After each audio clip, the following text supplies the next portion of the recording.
बिस्मिल्लाहिर्रहमानिर्रहीम लखा करोड़ों दरूदो सलाम सरकारे दो आलम सल्लल्लाहु अलैहि वसल्लम ते आप दी आल ते अस्सलाम वालेकुम व रहमतुल्लाहि व बरकातुहू। नाज़रीन मैं तुहाडा मेज़बान कासिम सजाद प्रोग्राम हवाले जेलम दे नाल अज दे हवाले जेलम च असीं गल करांगे जेलम शहर जिहड़ा पाकिस्तान दा 48 नंबर ते वड्डा शहर है ते और आबादी दे लिहाज नाल देखा जाए तो 9 लाख आबादी है। शराखवानगी 78% है। तो अज इस हवाले जेलम जी असीं गल करना चाह रहे हैं वो जेलम च इंडस्ट्रीज़ के हवाले नाल है। देखा जाए तो जेलम के शहरी बहुत सारे बैरूने मुल्क च भी मुकीम न। सर वेख्या जाए तो इस जेलम शहर नूं शहीदां ते गाजियां दी धरती के नां तो भी जानिया जाता है। जेलम की जी इंडस्ट्री है वह बुरहान का शिकार है। जेलम की इंडस्ट्री की तरफ कोई तवज्जो नहीं दी जा रही, ना सियासतदान दे रहे, ना जिली इंतजामियत, ना ही बहुत सारे लोग जो बैरूने मुल्क मुकीम या इतने जो सरमायादार वो इस तरफ तवज्जो नहीं दे रहे। कहा जाता है कि पाकिस्तान बनने तो फौरन बाद इतने जो वड्डियां फैक्ट्रियां लगियां, लेकिन हुण ये मिलां जो बंद हो चुकी हैं। इन्हां दीयां ਜਿਹੜੀਆਂ इमारतां न वो भी गिरन वाली हुई हैं। कुछ जो चल रही हैं उत्थे मजदूर भी बहुत घट न, वो भी आए रोज़ बंद रहिंदियां। इन्हां दी वजह की इत्थे दे मुख्तलिफ लोगों नाल मिलने और उन्हां कोल जानने की कोशिश करने कि इस बारे की कहना चाहते हैं। ਤੁਸੀਂ ਇਸ ਕਿਸਮ ਦਾ ਕਦਮ ਚੁੱਕਿਆ ਜਿਹੜਾ ਕਿ ਬਹੁਤ ਜ਼ਰੂਰੀ ਸੀ। ਜੇਲਮ ਦੇ ਵਿੱਚ ਸਮਾਲ ਇੰਡਸਟਰੀ ਸਟੇਟ ਜਿਹੜੀ ਹੈ ਇਹ ਡਾਕਟਰ ਗੁਲਾਮ ਹੁਸੈਨ ਨੇ ਇਸ ਦੀ ਬੁਨਿਆਦ ਰਖਾਈ ਸੀ ਜਿਸ ਵੇਲੇ ਪਾਕਿਸਤਾਨ ਪੀਪਲਸ ਪਾਰਟੀ ਦਾ ਦੌਰ ਸੀ, ਗਾਲਬਨ 73-74 ਦਾ ਜ਼ਮਾਨਾ ਸੀ ਜਿਸ ਵਕਤ। ਇਸ ਤੋਂ ਪਹਿਲਾਂ ਕੋਈ ਐਸਾ ਇਕਦਾਮ ਨਹੀਂ ਸੀ ਉਠਾਇਆ ਗਿਆ, ਲੇਕਿਨ ਉਸ ਵਕਤ ਇੱਥੇ ਫੌਜੀ ਟੈਕਸਟਾਈਲ ਮਿਲ ਵੀ ਹੈ ਸੀ, ਇੱਥੇ ਪ੍ਰਾਈਮ ਗਲਾਸ ਫੈਕਟਰੀ ਵੀ ਹੈ ਸੀ और इतने चिपबोर्ड फैक्ट्री भी है सी, इतने KDC factory Kashmir development corporation जी प्लाइड फैक्ट्री वो भी है सी, वो भी चालू सी। अज ये जितनियां भी मैं फैक्ट्रियां की गल की है पहले बंद हो चुकी ने। मेरे ख्याल तो ये है कि क्योंकि दूसरे पंजाब के इलाके और पाकिस्तान के इलाके सूई गैस है सी और उसकी वजह नाल क्वालिटी और मार्केट च मुकाबला करना और चीपर उस नाल प्रोडक्ट तैयार होंदे सी जी कि इतने नहीं सी हो सकती, जिस वजह से मुकाबला ना कर सकने की वजह से इंडस्ट्री जी है वो बंद हो गई। इस तरह जी स्मॉल इंडस्ट्री स्टेट है वो भी तुम अज अगर उसका विजिट करोगे तो तुम्हें पता लगेगा कि उत्थे ज़्यादातर मार्बल के कारखाने ने, बाकी कारखाने तो बहुत थोड़े ने, वो तो बस गिनती तो 1-2 साल ने या मेरे ख्याल बनोला का या एक अद्धा जड़ा मिनरल वाटर का या एक जूस वाला है, बस गिनती दिन बाकी ऐसे नहीं है। स्मॉल इंडस्ट्री स्टेट वाले ने फिजिबिलिटी रिपोर्ट के मुताबिक सूई गैस के पैसे जोड़े ने अज 14-15 साल पहले 92 लाख रुपया जमा कराया और सूई गैस वाले उन्होंने इतना कि लटकाई जा रहे हैं कि हजे तक सूई गैस नहीं लगी। हालांकि जिस वक्त के पैसे जमा ने, जिस वक्त की फिजिबिलिटी रिपोर्ट है उसके मुताबिक ये सूई गैस का कनैक्शन जोड़ा पाइपलाइन पैनी सी एसिड फैक्ट्री से लैके स्मॉल इंडस्ट्री स्टेट पैनी, उसके बाद ये सूई गैस की पाइपलाइन स्मॉल इंडस्ट्री स्टेट के सामने तो गुजर गई, लेकिन ये नहीं जा सकी स्मॉल इंडस्ट्री स्टेट के विच। पता नहीं इसकी की वजूहत ने, इस दे पिछे किहड़ियां चीज़ां ने, किहड़ियां रुकावटां कार फरमान है। हुकूमत वक्त में भी चाहिए और मैं आखना कि जो अदारा स्मॉल इंडस्ट्री स्टेट पंजाब वाला पिक्स वाला इन्होंने भी चाहिए कि कम से कम इस इंडस्ट्री में गैस तो दे दें ताकि ये मार्बल के अलावा बाकी जोड़े अजे तक प्लाट खाली पे ने उन्होंने दूसरे कारखाने तो लग सकन ताकि लोगों को रोज़गार मिल सके। असी तो फिर सोचते सी चैम्बर के हवाले नाल कि जेलम के विच एक होर स्मॉल इंडस्ट्री होनी चाहिए है। साडा पड़ोसी गुजरात उत्थे एक स्मॉल इंडस्ट्री स्टेट जी है वो प्लाट सारे वो काम शुरू, दूसरी शुरू। आखिर की वजह है कि इतने जेलम वाले पास तवज्जो क्यों नहीं दी जा रही। मैं ज़रूरी तौर पर चाहूँगा कि वज़ीर आला पंजाब और दूसरे जोड़े है ने हुकाम और हमारे खासकर सियासतदान जेलम के जोड़े है ने MNA MPs इन्होंने चाहिए कम से कम अपने ज़िले दे मुतलक तो सोचो बई तुहाड़ी जिम्मेदारी है, तुसीं लोकां दीयां वोटां लैके आए हो, इत्थे बहुत मस्कीन और गरीब भी रहिंदे ने जिन्होंने रोज़गार की जरूरत है, कम से कम उन्होंने रोज़गार का बंदोबस्त करो। सिर्फ तुसीं यही ना सोचो कि जी असीं हर 4 साल बाद इन्हां कोलों वोटां लैण चले जाना, इन्हां कोलों नारे लवा लेने ने, मेरे ख्याल अच्छी गल नहीं। अगर चकवाल और जेलम के जिहड़े मिनरल्स ने, मादनियात ने, उन्होंने अगर अंदाज़ा लाया जाए जिस तरह सब तो बड़ी दुनिया सैकंड लार्जस्ट जी माइन है साल्ट माइन है वो जेलम के खीवड़ा के। इस तरह कोयला चकवाल भी बहुत निकलता है, जेलम भी बहुत निकलता है। इस तरह लाइम स्टोन है चूने का पत्थर जिसनों कहा जाता है वह भी बहुत ज़्यादा निकलता है, जिप्सियम का पत्थर है वह भी बहुत ज़्यादा निकलता है। और बदकिस्मती ये है कि वो इलाका भी इतना बैकवर्ड है ਜਿੱਥੋਂ ਇਹ ਸਾਰੀਆਂ ਮਾਦਨੀਆਤ ਨਿਕਲ ਰਹੀਆਂ ਨੇ ਔਰ ਉਹਨਾਂ ਦੇ ਲੋਕਾਂ ਦੇ ਹਾਲਾਤ ਦੇਖਣੇ ਵਾਲੇ ਨੇ। ਸੱਚੀ ਗੱਲ ਹੈ, ਬਹੁਤ ਜ਼ਿਆਦਾ ਬੈਕਵਰਡ ਹੈ। ਉਹਨਾਂ ਤਰੱਕੀ ਕੀਤੀ ਨਹੀਂ, ਉਹਨੂੰ ਤਾਂ ਚਾਹੇ ਉਹ ਇਤਨਾ ਰੋਜ਼ਗਾਰ ਦੇ ਰਿਹਾ ਉਹ ਇਲਾਕਾ। ਹਾਂ, ਤੁਸੀਂ ਦੇਖੋ ਚੂਨੇ ਦਾ ਪੱਥਰ ਨਿਕਲਦਾ ਜਿੱਧਰ ਸੀਮੈਂਟ ਇੰਡਸਟਰੀ ਪਾਕਿਸਤਾਨ ਬਣਨੇ ਦੀ ਪਹਿਲਾਂ ਦੀ ਉੱਥੇ ਚੱਲ ਰਹੀ ਹੈ, ਥੋੜਾ ਇਸ ਫੈਕਟਰੀ ਹੈ ਜਿਹੜੀ ਉੱਥੇ ਚੱਲ ਰਹੀ ਹੈ। ਲੇਕਿਨ ਇਸ ਦੇ ਬਾਵਜੂਦ ਉਹਨਾਂ ਦੇ ਲੋਕ ਜਿਹੜੇ ਉੱਥੇ ਦੇ ਆਵਾਮ ਨੇ ਉਹਨਾਂ ਦੇ ਉੱਪਰ ਕਿਸੇ ਕਿਸਮ ਦਾ ਕੋਈ ਧਿਆਨ ਨਹੀਂ ਕੀਤਾ ਗਿਆ। ਬਹੁਤ ਦੇਰ ਦੀ ਬਾਅਦ ਉੱਥੇ ਇੱਕ ਕਾਲਜ ਬਣਿਆ ਅਲਬਰੂਨੀ, ਠੀਕ ਹੈ। ਇਸੇ ਤਰ੍ਹਾਂ ਐਜੂਕੇਸ਼ਨ ਦੇ ਅਦਾਰੇ ਜਿਹੜੇ ਨੇ, ਮੈਂ ਤਾਂ ਦੇਖਣਾ ਕਿ ਹੁਣ ਆ ਕੇ ਉੱਥੇ ਇੱਕ ਟੈਕਨੀਕਲ ਐਜੂਕੇਸ਼ਨ ਦਾ ਅਦਾਰਾ ਜਿਹੜਾ ਪਿਛਲੇ 4-5 ਸਾਲ ਤੋਂ ਉਹਦਾ ਬਣਿਆ। ਹਰ ਇੰਡਸਟਰੀ ਜਿਹੜੀ ਉਹ ਕੰਪਿਊਟਰਾਈਜ਼ਡ ਹੋ ਗਈ ਹੈ, ਇੱਥੇ ਇਹਨਾਂ ਨੂੰ ਪਤਾ ਹੀ ਕੋਈ ਨਹੀਂ। ਪਲੀਜ਼ ਹਰ ਚੀਜ਼ ਦਾ ਤਵੱਜੋ ਦੇਣ ਦੀ ਜ਼ਰੂਰਤ ਹੈ, ਉਸ ਇਹਨੂੰ ਅਪਡੇਟ ਕਰਨ ਦੀ ਜ਼ਰੂਰਤ ਹੈ, ਤੇ ਫਿਰ ਹੀ ਮੁਲਕ ਤਰੱਕੀ ਕਰੇਗਾ। ਔਰ ਮੈਂ ਇਹ ਸਮਝਣਾ ਕਿ ਜਿਤਨਾ ਰਿਮਿਟੈਂਸ ਡਿਸਟ੍ਰਿਕਟ ਜੇਹਲਮ ਦੇ ਰਿਹਾ ਮਾਦਨੀਆਤ ਦੇ ਹਵਾਲੇ ਨਾਲ ਗੌਰਮੈਂਟ ਆਫ ਪੰਜਾਬ ਨੂੰ ਔਰ ਪਾਕਿਸਤਾਨ ਨੂੰ ਵੀ, ਔਰ ਜਿਤਨਾ ਰਿਮਿਟੈਂਸ ਸੀਮੈਂਟ ਫੈਕਟਰੀ ਵੀ ਦੇ ਰਹੀ ਹੈ ਇਹ ਟੈਕਸ ਦੀ ਮਦ ਦੇ ਵਿੱਚ, ਇਸ ਨਾਲ ਜ਼ਿਆਦਤੀ ਹੋ ਰਹੀ ਹੈ ਇਸ ਡਿਸਟ੍ਰਿਕਟ ਦੇ ਨਾਲ। ਇਹਦੇ ਨਾਲ ਜ਼ਿਆਦਤੀ ਨਹੀਂ ਹੋਣੀ ਚਾਹੀਦੀ, ਬਲਕਿ ਇਸ ਦੇ ਹਕੂਕ ਨੂੰ ਠੀਕ ਤਰ੍ਹਾਂ ਤੇ ਲਿਆ ਜਾਣਾ ਚਾਹੀਦਾ ਔਰ ਇਸ ਇਲਾਕੇ ਦੀ ਤਰੱਕੀ ਦੇ ਵਿੱਚ ਇਸ ਦਾ ਸ਼ੇਅਰ ਇਸ ਨੂੰ ਦੇਣਾ ਚਾਹੀਦਾ ਔਰ ਖਸੂਸੀ ਤਵੱਜੋ ਦੀ ਜ਼ਰੂਰਤ ਹੈ। ਜੇਹਲਮ ਦੀਆਂ ਫੈਕਟਰੀਆਂ ਬੰਦ ਹੋਣ ਦੀ ਸਭ ਤੋਂ ਵੱਡੀ ਵਜ੍ਹਾ ਹੈ ਕਿ ਇੱਥੇ ਗੈਸ ਨਹੀਂ ਹੈ। ਬਿਜਲੀ ਦੇ ਬਿੱਲ ਇਤਨੇ ਜਿਹੜੇ ਸਰਮਾਏਦਾਰ ਨੂੰ ਉਹ ਵੀ ਬਰਦਾਸ਼ਤ ਨਹੀਂ ਕਰ ਸਕਦੇ। ਇਹ ਜਿਸ ਜਗ੍ਹਾ ਅਸੀਂ ਖਲੋਤੇ ਹਾਂ, ਇਹ ਜਗ੍ਹਾ ਅਸੀਂ ਹੈ, ਇੱਥੇ 4 ਤੋਂ 5 ਹਜ਼ਾਰ ਮਜ਼ਦੂਰ ਕੰਮ ਕਰਦਾ ਸੀ। ਇਹ ਜਿਤਨਾ ਜੇਹਲਮ ਦਾ ਇਲਾਕਾ ਸੀ ਸਾਰੇ ਖੁਸ਼ਹਾਲ ਸਨ। ਅੱਜ ਮਜ਼ਦੂਰਾਂ ਦੀ ਇਹ ਹਾਲਤ ਹੈ, ਛੋਟੇ ਤਬਕੇ ਦੀ ਇਹ ਹਾਲਤ ਹੈ ਕਿ ਉਹਨਾਂ ਦਾ ਗੁਜ਼ਾਰਾ ਹੋਣਾ ਬਹੁਤ ਮੁਸ਼ਕਿਲ ਹੈ। ਇੱਥੇ ਗਲਾਸ ਫੈਕਟਰੀ ਸੀ, ਤਕਰੀਬਨ ਪਲਾਈਵੁੱਡ, ਤਕਰੀਬਨ ਜੇਹਲਮ ਜਿਹੜਾ ਬਹੁਤ ਖੁਸ਼ਹਾਲ ਸੀ। ਲੇਕਿਨ ਜਦੋਂ ਦੀਆਂ ਫੈਕਟਰੀਆਂ ਬੰਦ ਹੋਈਆਂ, ਖੁਦਾਰਾ हुकूमत अगे अपील करने शहबाज शरीफ खुद सरमायाकार ने उन्होंने अगे अपील करने इन्होंने इंडस्ट्रियां के बारे सोचो, इन्होंने मजदूरों का सोचो। ਜਿਹੜੇ ਛੋਟੇ ਤਬਕੇ ਦੇ ਨੇ ਉਹ ਤਾਂ ਘਰ ਹੁਣ ਰਾਸ਼ਨ ਲੈਣਾ ਲੈ ਕੇ ਜਾਣਾ ਵੀ ਬਹੁਤ ਮੁਸ਼ਕਲ ਜਿਹਾ ਹੋ ਗਿਆ। ਤੇ ਮੈਂ ਰਿਕੁਐਸਟ ਕਰਨਾ परवेज़ लाही ਸਾਹਿਬ ਵੀ ਮਾਸ਼ਾਅੱਲਾ बहुत अच्छे वज़ीर आला ਦਾ ਕੰਮ ਕਰ ਰਹੇ ਨੇ। ਜੇਹਲਮ ਵਾਲੀ ਤੋਂ ਜੋ ਜੇਹਲਮ 'ਚ ਕੋਈ ਐਸਾ ਲੀਡਰ ਨਹੀਂ ਜਿਹੜਾ ਇਹਨਾਂ ਇੰਡਸਟਰੀਆਂ ਦੇ ਬਾਰੇ ਕੋਈ ਗੌਰ ਕਰੇ। ਜਦੋਂ ਇੰਡਸਟਰੀਆਂ ਬਹਾਲ ਹੋਣਗੀਆਂ ਉਸ ਲਈ ਆਵਾਮ ਖੁਸ਼ਹਾਲ ਹੋਵੇਗੀ, ਉਸ ਲਈ ਜੇਹਲਮ ਦੀ सूरत हाल बदल जाएगी। कोई तवज्जो नहीं दी जा रही इंडस्ट्री एरिया च, नहीं रोडां तक हो तुसी और ਜਿਹੜੇ ਆਪਣਾ ਮੇਨਟੇਨੈਂਸ ਚਾਰजेस और ਸਾਰਾ ਕੁਝ ਜੋ ਕੁਝ ਹੈ ਉਹ ਜਨਾਬ ਸਾਰਾ ਕੁਝ ਪੇ ਹੋ ਰਿਹਾ ਹੈ, ਸਾਰਾ ਕੁਝ ਹੋ ਰਿਹਾ ਹੈ। ਲੇਕਿਨ ਆਏ ਦਿਨ ਬਿਜਲੀ ਬੰਦ ਨਾ ਹੋਣੇ ਦੀ ਵਜ੍ਹਾ ਤੋਂ ਅਸੀਂ ਬਹੁਤ ਮੁਸ਼ਕਲਾਤ ਨਾਲ ਅਸਾਂ ਸਾਹਮਣਾ ਹੈ। ਤੇ ਔਰ ਵਰਕਰ ਜਿਹੜੇ ਨੇ ਇਹ ਅਸਾਂ ਨੇ ਡੇਲੀ ਵੇਜਿਸ ਤਨ ਇਹ ਡੇਲੀ ਤਨਖਾਹ ਜਿਤਨਾ ਠੇਕੇ ਤੇ ਕੰਮ ਕਰ ਰਹੇ ਤੇ ਜਿਤਨਾ ਕੰਮ ਕਰ ਰਹੇ ਉਤਨਾ ਲੈ ਲੈਣੇ ਤੇ ਆਏ ਦਿਨ ਬਿਜਲੀ ਬੰਦ ਹੋਣੀ ਦੀ ਵਜ੍ਹਾ ਤੋਂ ਇਹ ਨਾ ਕਿ ਬਹੁਤ ਮੁਸ਼ਕਲਾਤ ਨਾਲ ਸਾਹਮਣਾ ਹੈ। तो इस वजह तो ये काम तो फिर आमना ही नहीं और ज़्यादातर फैक्ट्रियां सानियां बंद ही रहनियां क्योंकि वक्त तो उन्हें पता ही नहीं चलना कि कद शेड्यूल ही नहीं असा मिलना इसना बिजली ना कि आज फैक्ट्री बंद होनी है, आज बिजली बंद होनी है। ठीक है जी, वो अपना कोई शेड्यूल नहीं असा वापड़ा दे रही और आज दिन के जी मेंटेनेंस हो रही है, मेंटेनेंस हो रही है। गर्मियां तो समझ आवनी है कि जनाब बिजली जी है ये फाल पूरा नहीं हो रहा, इतना फाल आ रहा है 4000 मेगावाट आ रहा है, 6000 आ रहा है। लेकिन सर्दियों केड़ा फाल है उन्होंने केड़ी इसना बिजली जी है ला रहे या दे रहे किधर अगे पिछे। बस सारी इस वजह तो लड़के जड़े काफ़ी डिस्टर्ब न असा ने जड़े मार्बल इंडस्ट्री वाले आए दिन बिजली बंद, आए दिन कोई शेड्यूल नहीं। तो मेहरबानी करके कोई शेड्यूल दिता जाए उसने लिहाज नाल असीं फिर अपनी तरतीब बनावीए कि असीं नाइट तक काम करिए या इस तरह ने काम करिए। कबा ने हालात भी बहुत टाइट होए। ठीक है जी, इस महंगाई ने दौर विच लोग मार्बल लावन या बच्चों की खाना देवन। ठीक है जी, और मार्बल तो खास कर बहुत पिछे जा रहा आस्ता दिन ब दिन। अगर इस तरह बिजली का तवज्जो ना दी गई इंडस्ट्री खास करके तो असीं बिल्कुल फाकियां ते आ जाना और असा ना बहुत बुरा हाल होना। और गैस मेन चीज़ जी है इंडस्ट्री और फैक्ट्रियां बंद होने की वजह जी है वो गैस है। इतना गैस बिल्कुल नहीं, तकरीबन सिर्फ असी जेडे मार्बल वाले हाँ ये असी काम कर रहे हैं।